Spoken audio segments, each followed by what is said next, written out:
There's no excuse for poverty in a state as rich as California. We can produce so much food that we have to dump it into our bays. Upton Sinclair was a world-famous writer and socialist. His 1906 novel, The Jungle, exposed unsanitary conditions in the meatpacking industry and led to America's first federal meat inspection law. Sinclair had written 47 books attacking powerful industries and institutions. Hollywood, the press, the church would not forgive nor forget his attacks. To promote his program, Sinclair wrote a 60-page book predicting his own election.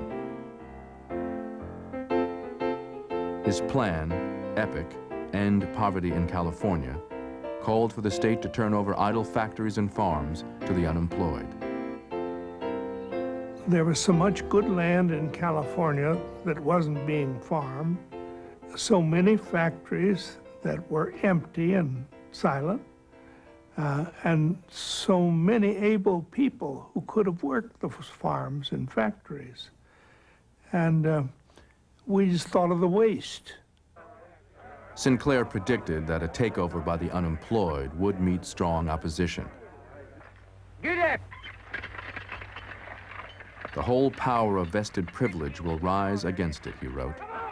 They are afraid the plan will put into the minds of the unemployed the idea of getting access to land and machinery by the use of their ballots. Much to Upton Sinclair's surprise, his campaign took off like wildfire. He traveled the state promoting the epic plan. Within weeks, his book, I, Governor, was the fastest-selling book in California.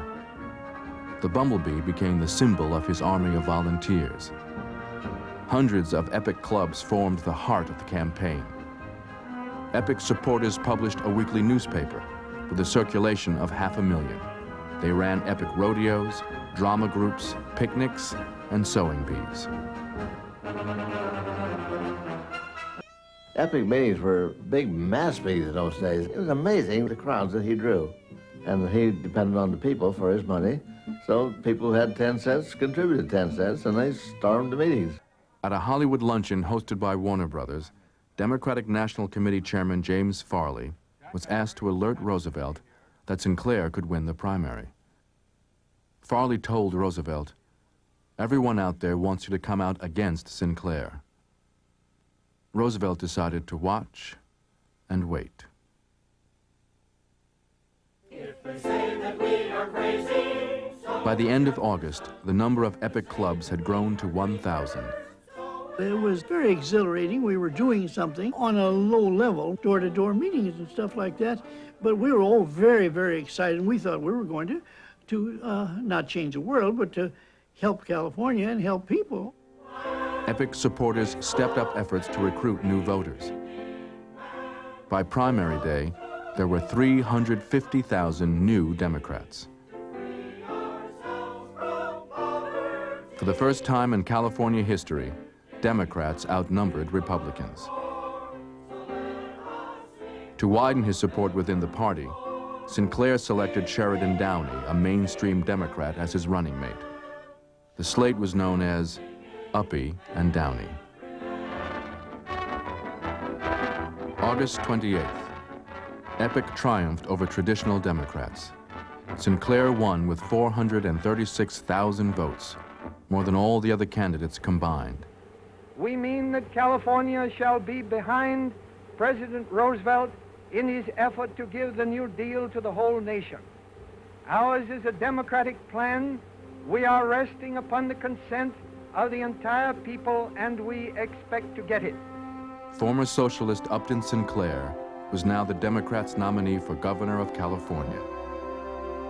The showing of Upton Sinclair in the primary was so magnificent, and it so far exceeded even our wildest expectations. It suddenly became apparent to us that this was for real, that here was a chance to elect Sinclair. good times are soon coming, all business will be humming, and we'll give old poverty the air. If this epic plan is phony, then the rest is all baloney.